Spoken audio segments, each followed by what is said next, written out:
Kossié-Fouy, bonjour. Bonjour. Vous êtes ici à la fête du livre de Bron. Vous avez ce matin donné une intervention sur le thème de la mémoire. Ouais. Thème qui est particulièrement important pour la ville de Nantes où vous résidez. Est-ce que vous pouvez nous parler un petit peu de ce sujet? Nantes est une ville emblématique concernant la question de la mémoire de la traite négrière. Et donc, ça a été l'occasion, enfin vivre dans cette ville a été l'occasion pour moi de voir inaugurer la fameuse journée, je ne sais plus comment on l'appelle, contre l'esclavage ou de l'esclavage, la fameuse journée de la mémoire de la traite négrière. Et quelque chose me trouble toujours, me dérange profondément dans ces manifestations, en particulier dans cette manifestation, généralement dans les manifestations de la mémoire, et plus particulièrement s'agissant de la mémoire, on va dire, liée à l'histoire africaine. C'est cette tendance à considérer que l'esclavage, c'est l'histoire de l'Afrique. La colonisation, c'est l'histoire de l'Afrique. Et dans le même temps, on considère que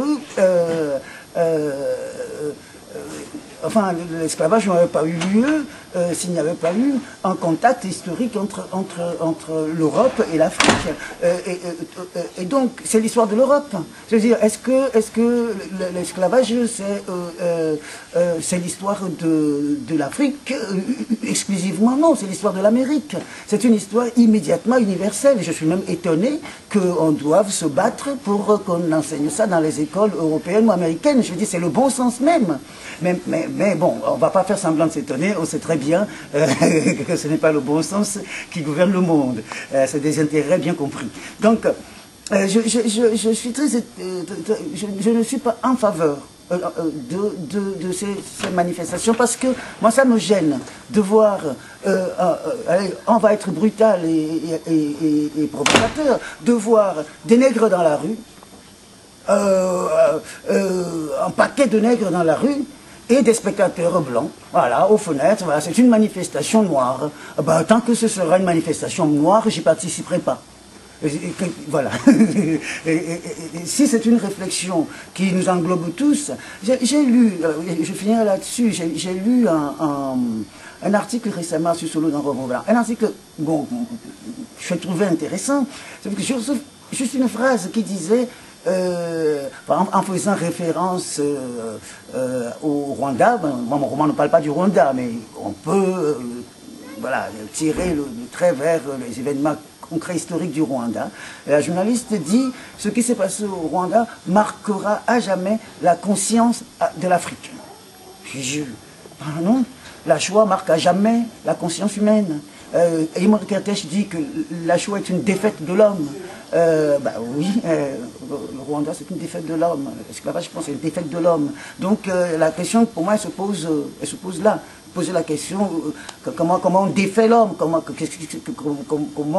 malgré l'effort humain de construire quelque chose qui s'appelle une civilisation, une morale, une culture, quelque chose, ce qui arrive au bout du compte est une gigantesque défaite. Oui, là, je suis prêt à participer à ce moment-là à la réflexion et aux actions éventuelles.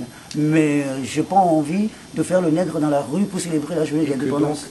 La fin de l'indépendance. L'Afrique n'est pas une île lointaine. Oh ben non, pas du tout. Je veux dire, à partir du moment, l'histoire du monde, la face du monde a changé à partir du moment où la connexion s'est faite entre l'Europe et l'Afrique.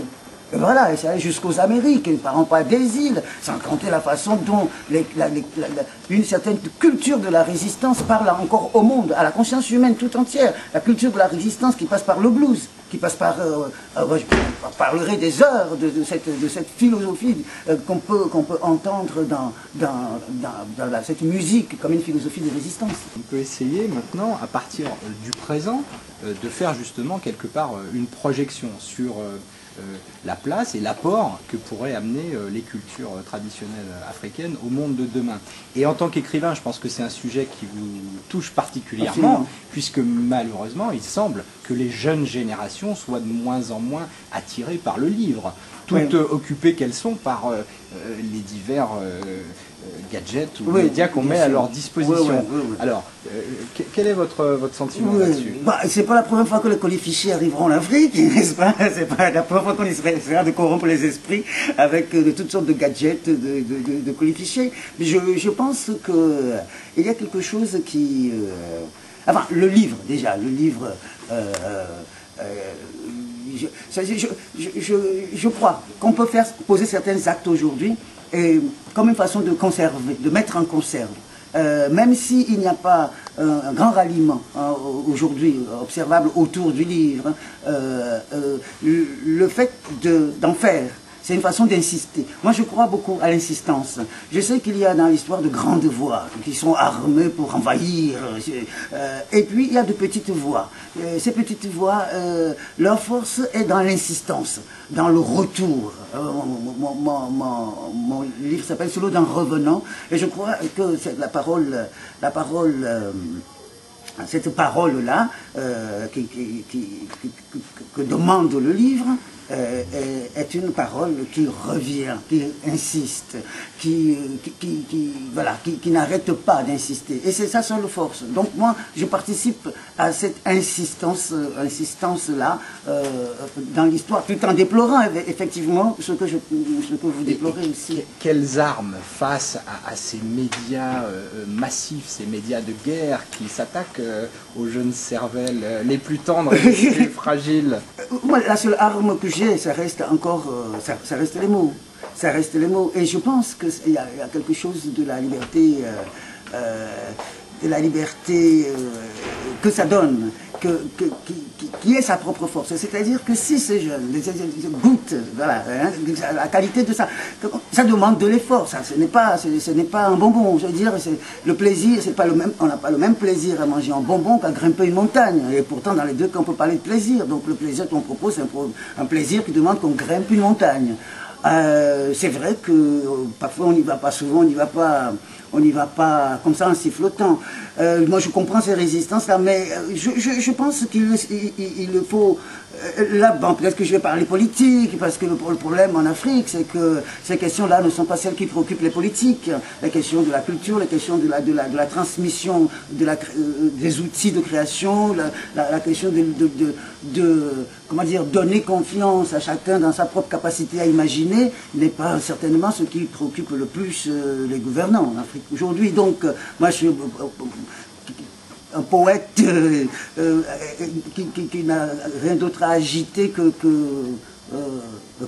les mots, enfin, et les mots pas pour dénoncer, mais pour inviter ceux qui veulent, pour inviter à goûter à quelque chose. Je me fais fort de faire aimer ça, je me fais fort de faire découvrir la force libératrice de ça. Et moi, je suis le produit de ça. Moi, c'est ainsi que j'opère la libération de mon esprit. C'est ainsi que je l'ai opéré depuis la dictature dans laquelle je suis né, où j'ai vécu, jusqu'à la démocratie qui m'a accueilli, où j'ai compris que la question de la libération de l'esprit est une question permanente.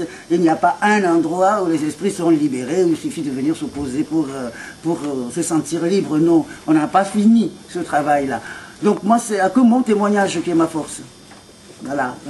Avec l'espoir que ce témoignage-là va créer du désir chez les jeunes africains qui peuvent m'écouter.